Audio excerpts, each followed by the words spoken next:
아버지, 더 이상은 안 될 것 같아요. 이제 요양원으로 가셔야겠어요. 이 한마디가 제 인생을 완전히 무너뜨렸습니다. 72년을 살아오면서 이토록 가슴이 무너진 적이 있었을까요? 평생 자식들을 위해 헌신했던 제가 이제는 짐이 되어버린 겁니다. 여러분도 이런 순간이 두렵진 않으신가요? 요양원에 가기는 싫은데 혼자 살기는 불안하고 자식들에게 부담 주기는 미안하고 이 진퇴양난의 순간에서 우리는 과연 어떤 선택을 해야 할까요? 오늘 제가 들려드릴 이야기는 여러분의 그 모든 걱정을 날려버릴 특별한 해답입니다. 월 350만원짜리 요양원도 450만원짜리 간병인도 필요 없는 단 50만원으로 가능한 새로운 노후의 길을 찾았거든요. 영상을 시작하기에 앞서 구독과 좋아요를 누르시면 인생에 도움이 될 유익한 정보들을 꾸준히 받아보실 수 있습니다. 모든 것이 변한 건 지난 봄날이었습니다. 창밖에는 제가 정성껏 키운 나팔꽃이 아침 이슬을 머금으며 활짝 피어 있었고 하늘은 그 어느 때보다 푸르렀죠. 그날도 평소처럼 베란다에서 화분에 물을 주고 있었습니다. 그때 큰아들이 조심스레 다가와 한 말. 아버지, 저희가 더는 감당하기 힘들어요. 이제는 요양원에 가주세요. 순간 온 세상이 멈춘 것 같았습니다. 귀에서는 이명이 울렸고 다리에서는 힘이 빠졌습니다. 흙이 묻은 제 손이 떨리고 있었지만 아들 앞에서 티를 내고 싶진 않았습니다. 그의 말이 틀린 건 아니었습니다. 지난달에는 화장실에서 미끄러져 크게 다칠 뻔했고 고혈압약을 먹는 시간도 자주 깜빡했으니까요. 혼자 살기에는 점점 더 위험해지고 있다는 걸 저도 알고 있었습니다. 하지만 요양원, 그곳은 제게 창살 없는 감옥과도 같았습니다. 더는 내 의지대로 살 수 없는 곳.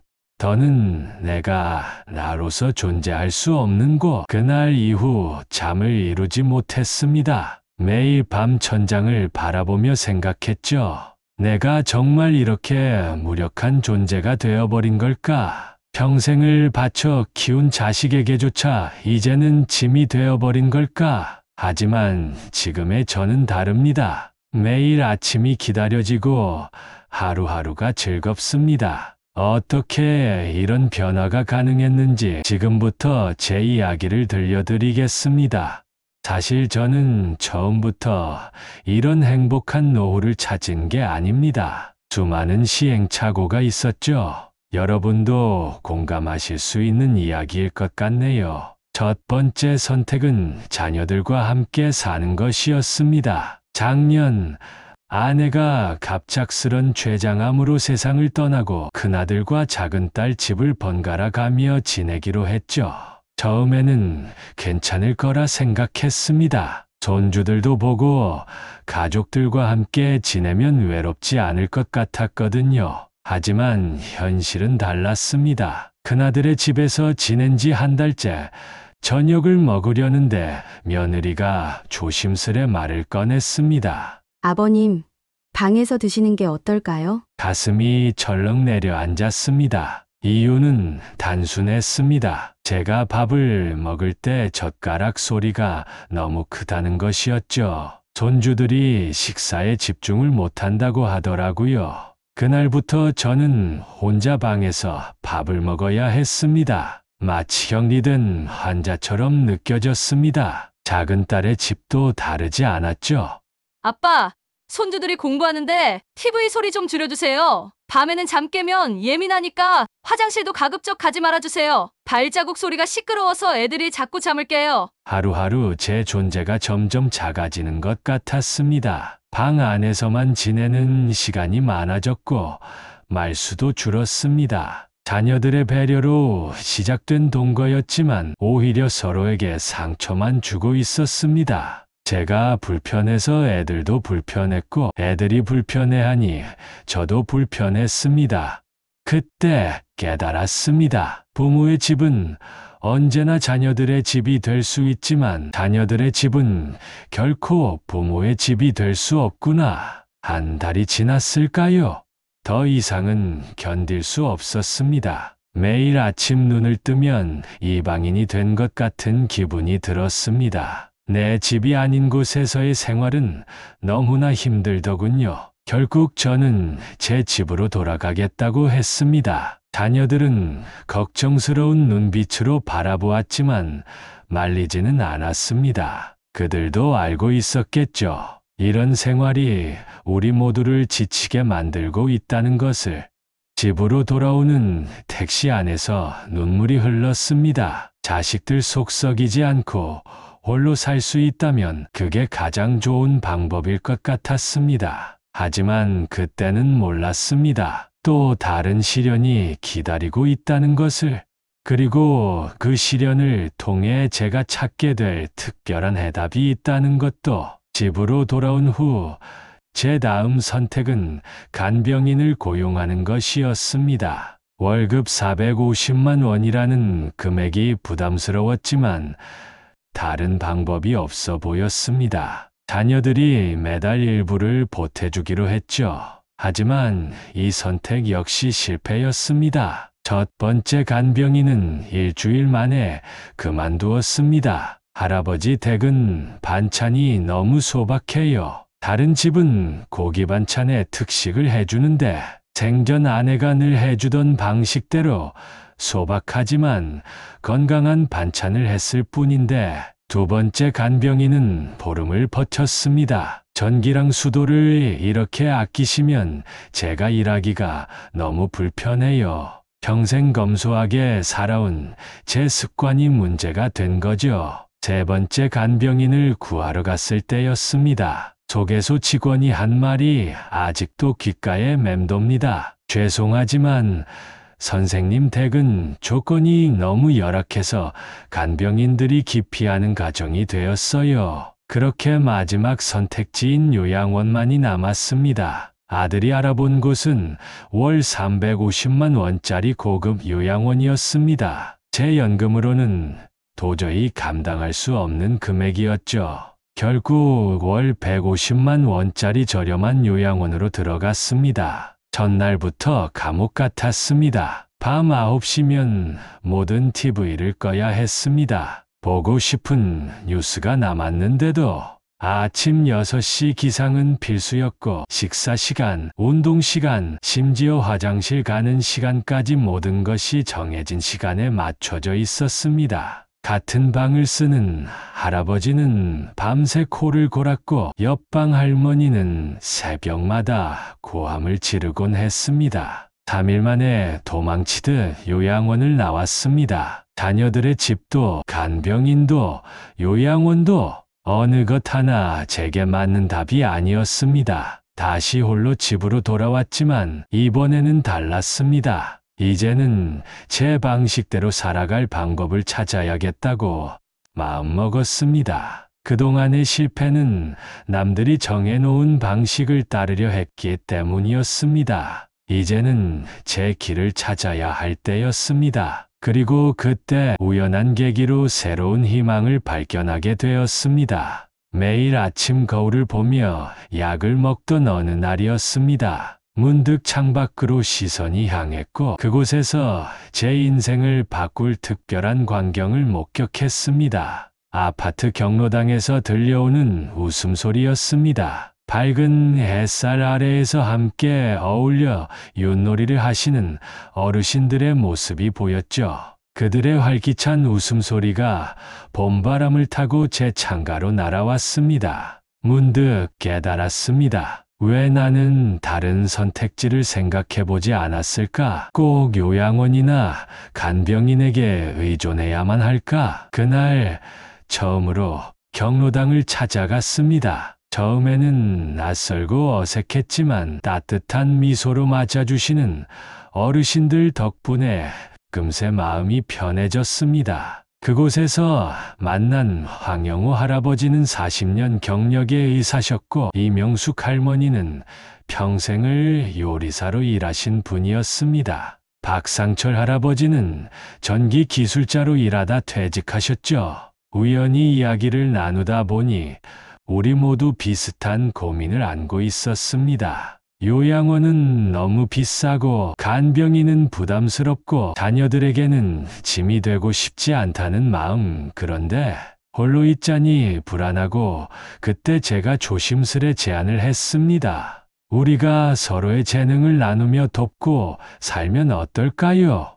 처음에는 모두들 의아해 하셨습니다. 하지만 제 이야기를 들으시더니 눈빛이 반짝이기 시작하셨죠. 제가 가진 의료 지식으로 어르신들 건강을 챙겨드릴 수 있죠. 황 할아버지의 말씀에 이 할머니가 이어받으셨습니다. 저는 매일 점심 식사 준비를 도맡아 할 수 있어요. 박 할아버지는 전기 설비와 간단한 집수리를 맡아주시겠다고 하셨고, 저는 35년간의 공무원 경험을 살려 행정 업무를 돕기로 했습니다. 서류 작성이나 민원 상담 같은 일들이었죠.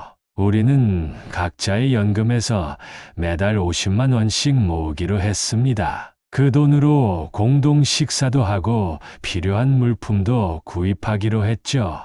놀랍게도 이 방식은 생각보다 훨씬 경제적이었습니다. 350만 원짜리 요양원이나 450만 원짜리 간병인을 쓸 때보다 훨씬 적은 비용으로 편안한 생활이 가능했거든요. 하지만 금전적인 것보다 더 큰 수확이 있었습니다. 바로 서로에 대한 믿음과 정이었죠. 우리는 점점 더 가족 같은 사이가 되어갔습니다. 아침마다 함께 운동하고 식사하고 이야기를 나누는 것이 일상이 되었습니다. 더 이상 외롭지 않았습니다. 불안하지도 않았습니다. 서로가 서로의 보호자가 되어 주었기 때문입니다. 이것이 바로 제가 찾던 답이었습니다. 남들이 정해놓은 길이 아닌 우리만의 특별한 해결책. 우리가 만든 이 실버 프리마시가 시작된 지 한 달이 지났습니다. 매일 아침 8시 우리는 경로당에서 만났습니다. 오늘은 어떻게 주무셨어요? 혈압은 좀 괜찮으세요? 아침 약은 드셨나요? 서로의 안부를 묻는 것으로 하루를 시작했죠. 황영호 선생님이 가르쳐 주신 대로 간단한 스트레칭으로 몸을 풀었습니다. 특히 매주 월요일 아침은 특별했습니다. 이영순 할머니의 건강식 조식이 있는 날이었거든요. 영양죽을 끓여오셨는데 그 맛이 어찌나 좋던지 이렇게 하면 체하지 않고 약도 잘 드실 수 있어요. 할머니의 40년 요리 경력이 빛을 발하는 순간이었죠. 박상철 할아버지는 경로당의 모든 전기 설비를 점검했습니다. 깜빡이던 형광등도 고치고 낡은 전선도 교체했죠. 전기 사고는 미리 예방하는 게 중요해요. 덕분에 우리의 일상이 한결 안전해졌습니다. 저는 매주 수요일마다 민원 상담 시간을 가졌습니다. 복지 서비스 신청이나 행정서류 작성을 도와드렸죠. 박 선생님 덕분에 복지관 신청하는데 한시름 났어요. 이런 말씀을 들을 때마다 제 존재 가치를 느낄 수 있었습니다. 우리의 모습을 지켜보던 다른 어르신들도 하나둘 동참하기 시작했습니다. 정긴순 할머니는 40년 경력의 재봉사셨어요. 옷 수선이나 이불 수선은 제가 맡을게요. 황병철 할아버지는 전직 한의사셨습니다. 간단한 침술로 어르신들 통증은 제가 덜어드릴 수 있어요. 우리는 서로의 부족한 점을 채워주며 살았습니다. 누군가 아프면 함께 병원에 동행했고 무거운 짐이 있으면 함께 들어주었습니다. 외로울 때면 말벗이 되어주었죠. 이제는 혼자가 아니라는 게 얼마나 큰 위안이 되는지 모릅니다. 매일 아침 눈을 뜨면 설렙니다. 오늘은 또 어떤 이야기가 오갈지, 어떤 웃음을 나눌 수 있을지. 요양원이나 간병인이 해결해 줄 수 없는 것들이 여기 있었습니다. 바로 마음을 나누는 동반자들, 서로를 이해하고 배려하는 마음.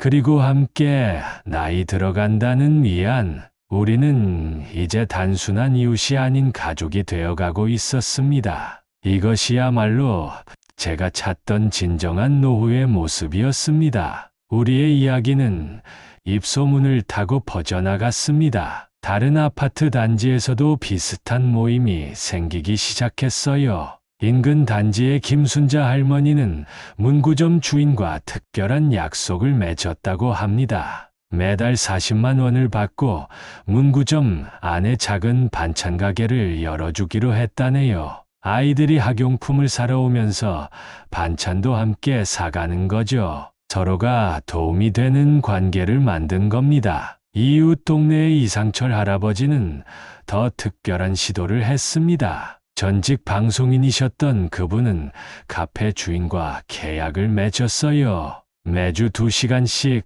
동화책을 읽어주는 시간을 갖기로 한 것입니다. 그의 미성의 목소리는 카페의 특별한 이벤트가 되었고 매달 60만 원의 수입도 생겼습니다. 하지만 모든 시도가 성공적인 것은 아니었습니다. 우리 동네 박수님 할머니는 미용실과 맺은 약속을 3개월 만에 그만두셨어요. 서로에 대한 신뢰가 부족했기 때문입니다. 돈만 밝히고 진정성이 없는 관계는 오래가지 못했죠. 이런 경험들을 통해 우리는 깨달았습니다. 관계의 성공 여부는 금전적인 것이 아니라는 것을, 서로를 향한 진심과 배려가 가장 중요하다는 것을.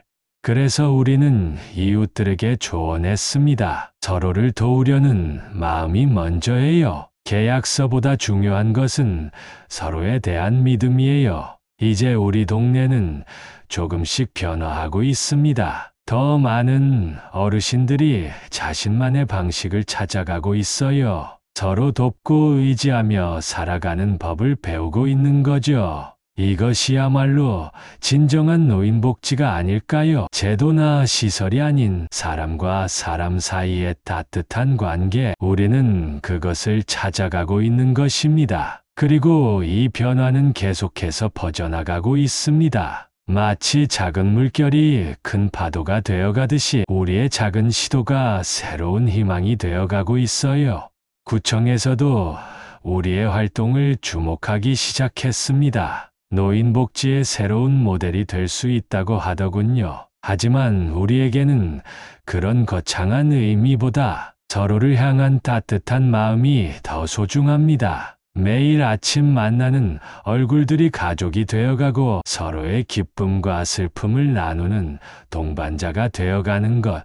이것이야말로 우리가 찾은 진정한 행복입니다. 실버 프리마시를 시작한 지 1년이 지난 지금 우리의 삶은 완전히 달라져 있습니다. 더 이상 외롭지 않습니다. 불안하지도 않습니다. 매일 아침이 기다려집니다. 요양원 350만 원, 간병인 450만 원 대신 50만 원으로 충분합니다. 하지만 금전적인 것보다 더 값진 것을 얻었죠. 바로 서로에 대한 신뢰와 애정입니다. 우리는 이제 서로의 건강 상태를 훤히 압니다. 누가 어떤 약을 먹는지, 언제 병원에 가야 하는지까지.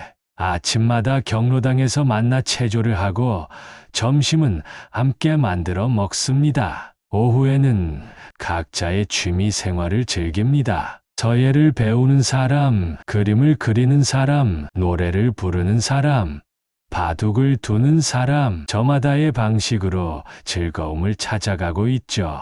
자녀들도 이런 우리의 모습을 보며 안심합니다. 더 이상 요양원 이야기는 나오지 않아요. 오히려 우리를 배우러 옵니다. 어떻게 이런 공동체를 만들었는지, 어떻게 서로를 믿고 의지하게 되었는지, 돈으로 해결하려 했던 것들이 마음으로 해결되는 것을 발견했습니다. 이것이 우리가 찾은 행복한 노후의 비결입니다. 서로를 이해하고 배려하는 마음, 함께 나이 들어간다는 위안, 그리고 매일 아침 만나는 따뜻한 미소들. 이제 저는 압니다. 나이 든다는 것이 두려운 일만은 아니라는 것을.